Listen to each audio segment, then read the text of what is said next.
Hello साथीहरु, तपाईहरुलाई स्वागत छ आजको भिडियोमा। आजको भिडियो केको बारेमा रहेको छ भनेर तपाईहरुले टाइटल र थम्बनेलबाट थाहा पाइसक्नु भएको छ। यस साथीहरु, तपाईहरु भोट गर्नका लागि उमेर पुगेको हुनुहुन्छ भने तपाईहरुले भोटर आइडी बनाउनु भएको थियो होला र भोटर आइडी बनाउनु भएको थियो भने तपाईहरुको नाम भोटर लिस्टमा आएको छ कि आएको छैन त्यो कसरी चेक गर्ने आजको भिडियोमा रहेर तपाईहरुले सम्पूर्ण जानकारी पाउनुहुनेछ। र यदि मेरो च्यानलमा नयाँ हुनुहुन्छ भने च्यानललाई सब्स्क्राइब गरेर सपोर्ट गरिदिनु होला र साथीहरु समेत चाहिँ शेयर गर्नु होला, किनभने मैले यस्तै टेक रिलेटेड प्लस शेयर सम्बन्धी भिडियोहरु यस च्यानलमा ल्याइराख्ने छु।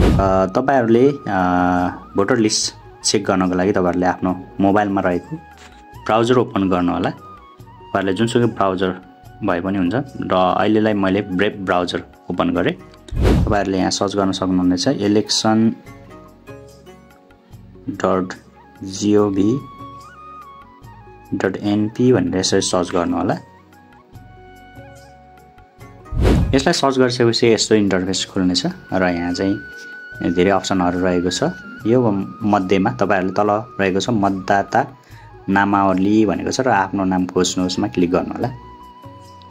यसमा क्लिक गरिसकेपछि यस्तो इन्टरफेस खुल्नेछ र यसमा चाहिँ मतदाता नामावली ठेगाना अनुसार भनेको छ र अर्को तल रहेको छ यहाँ चाहिँ मतदाताको व्यक्तिगत विवरण भनेको छ। यसमा चाहिँ तपाईहरुले आफ्नो सम्पूर्ण विवरण थाहा भएको छ भने यसमा हालेर तपाईहरुले यो डाटा इन्ट्री गरेर तपाईहरुले त्यो सबमिट गर्नुभयो भने तपाईहरुले प्रिन्ट फर्ममा चाहिँ तपाईहरुले प्रिन्ट गरेर तपाईहरुले भोट गर्ने ठाउँमा लगेर सजिलैसँग भोट गर्न सक्नुहुन्छ त्यो प्रिन्ट भएको कागजको थ्रुबाट। र अर्को रहेको छ आफ्नो मतदाता नामावली हेर्नको लागि तपाईहरुले सबैभन्दा पहिला यसमा क्लिक गर्नु होला र प्रदेश आफ्नो प्रदेश कुन ठाउँमा हो, जस्तै मैले उदाहरणको लागि गण्डकी प्रदेशमा क्लिक गरे र जिल्लामा जस्तै मैले चाहिँ मनाङ सिलेक्ट गरे र गाउँपालिका भनेको छ यसमा जस्तै मैले चाहिँ नासो गाउँपालिका भनेर यसरी सिलेक्ट गरे। यहाँ चाहिँ 9वटा वडा रहेको रहेछ, मैले चाहिँ जस्तै 7 9 वडा। मतदान स्थल छान्नुहोस् भनेको छ, यसमा चाहिँ हिमज्योति आधारभूत विद्यालय पुरानो भवन गोने भनेको छ। यो चाहिँ एउटा मतदान स्थल रहेको नाम रहेको छ। यसलाई क्लिक गरेर मैले सिम्पली सबमिटमा क्लिक गरे।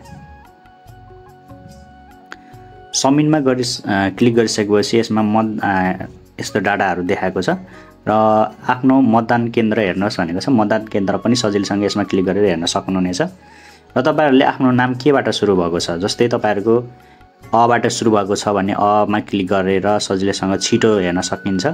जस्तै सबाट नाम आएको छ भने समा क्लिक गर्ने।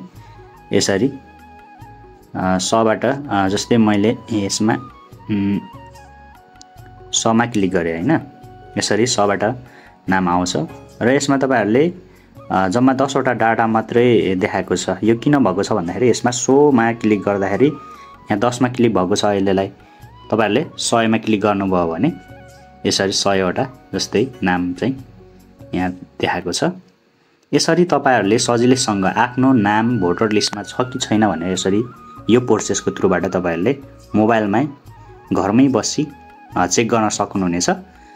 र यदि तपाईहरुको नाम यसमा भोटर लिस्टमा छ भने तपाईहरुले सजिलैसँग मतदान गर्न सक्नुहुनेछ। र आजको भिडियो कस्तो लाग्यो कमेन्ट सेक्सनमा कमेन्ट गरिदिनु होला र च्यानलमा नयाँ हुनुहुन्छ भने च्यानललाई सब्स्क्राइब गरिदिनु होला र साथीहरु समेत चाहिँ शेयर गरिदिनु होला। भिडियोलाई लाइक गरिदिनु होला। Thanks for watching.